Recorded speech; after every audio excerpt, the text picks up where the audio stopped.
I want to start with your Twitter thread that you made a few weeks ago. And you just have ways of framing things that I haven't heard before.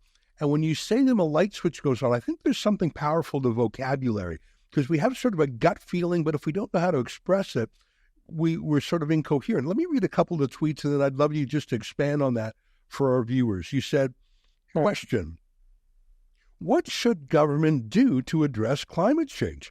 That's a pretty neutral question, and I think it's asked. It seems neutral. It's very non-neutral, but it seems neutral. And let me ask you, read your answer, and then I'd love you just to take it away, and I'll be hanging on your every word, and show all our viewers. Your answer was, climate change is the wrong target. We want to reduce climate danger, and the proven way to do that is master climate danger by letting us use all forms of cost-effective energy, including fossil fuels. I'm just going to read one more tweet, and then I'm going to ask you to take it away. You say, asking how government should, quote, address climate change assumes that us impacting climate must be a bad thing, but it's only bad if it endangers us by creating challenges we can't master. And so far, our climate mastery has far outpaced any new climate challenges. What do you mean by climate mastery? It's one of these things where people don't talk about it, but it's just an incredibly common sense thing. So one question I like to ask people who think, we've ruined the climate is, would you rather live in the climate today or the climate 100 years ago? Like, would you if you want to be safe from climate, would you rather be in the 1920s or the 2020s? I mean, what's your answer, Ezra? Well, I mean, I know the answer because I study these things. I know that we've mastered the climate with air conditioning in the summer, with heating in the winter, with, building up protection for floods, dams.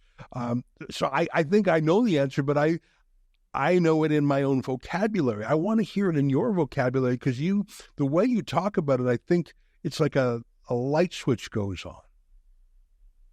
So and I think, I agree with you, obviously, but I think I want to just bring it back to common sense, and then I want to give some language around it. But the common sense is, obviously I want to live in the climate now versus the climate in the past, because our level of mastery now is so much greater than it was back then, and particularly even more so in poorer parts of the world, that whatever has changed in the climate for the negative, it totally outweighs that. And you can see this with the data that I share frequently is we have a 98% decline in the rate of what's called climate-related disaster deaths. So these are deaths from storms and floods and temperature extremes and wildfires.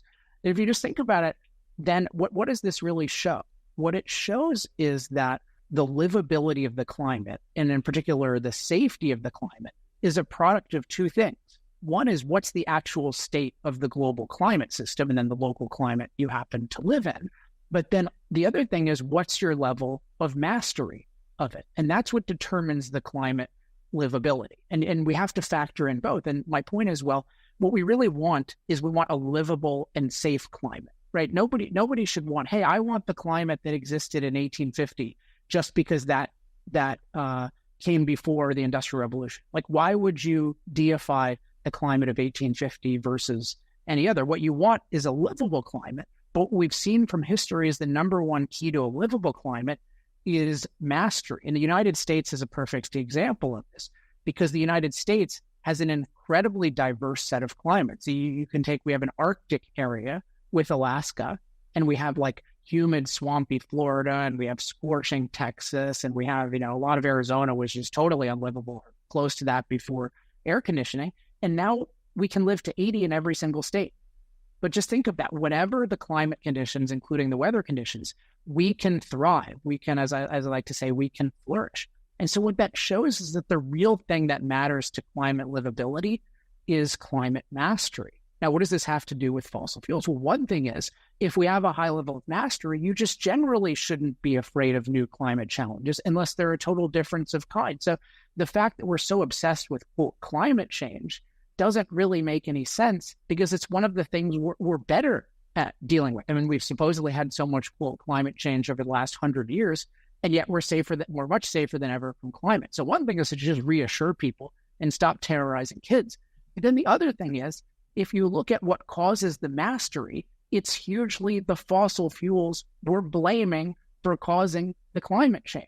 So it's the fossil fuels are powering the irrigation systems that help make drought 1/100th threat it used to be. The fossil fuels are powering all the machines that build the sturdy buildings and power the storm warning systems and the evacuation systems that make us safe from storms. Of course, they're powering the heating and air conditioning. So it's so odd because actually fossil fuels are making climate far more livable when you look at it from a human livability perspective, and yet they're demonized as climate villains. So it's exactly, everyone's wrong, right? Everyone thinks either fossil fuels are terrible for the climate or they're not so bad. But it's actually, they're the best thing that's ever happened to the livability of climate. I think what you're saying, and again, I don't want to nitpick, but it's sort of interesting how you phrase it. Would I rather live in the climate today or 100 years ago or 100 years from now?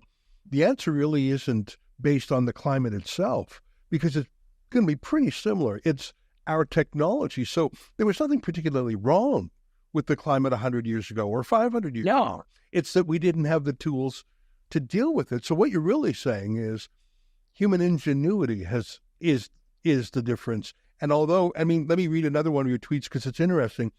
You said, it's an irrefutable but little-known fact that as the world has warmed 1 degree Celsius, humans have become safer than ever from climate danger. The rate of climate-related disaster deaths, and you mentioned that, has fallen 98%. So you acknowledge that the Earth has very slowly, very gradually warmed.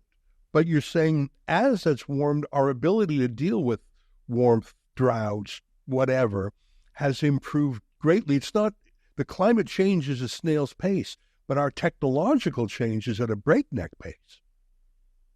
Right. It was, the way I put it is, right, the climate mastery far outpaces any new climate challenges. And part of the reason I put it as climate challenges, which is a bit of a new phraseology for me, is that actually things in climate aren't really negative unless you can't master them.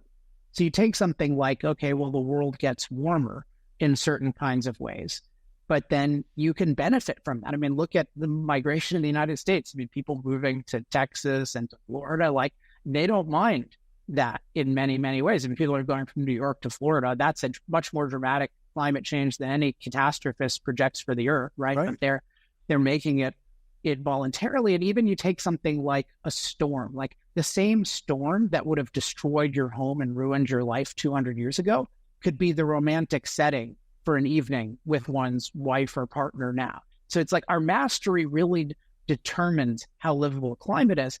And here's something that will trigger people, including, I think, many conservatives, but in the future, we're going to figure out how to master climate on wider scales.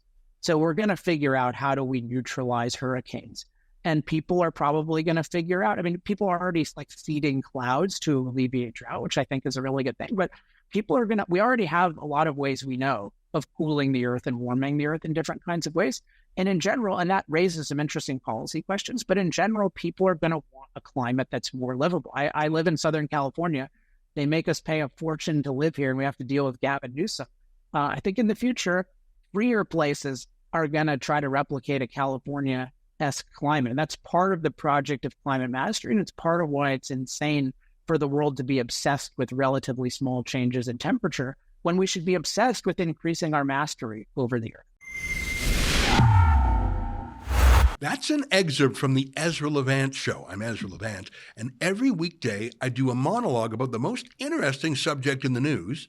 Then I interview a fascinating guest. Could be a politician, could be an activist, could be someone from overseas. Then I read a little bit of fan mail and a little bit of hate mail and do it again the next day.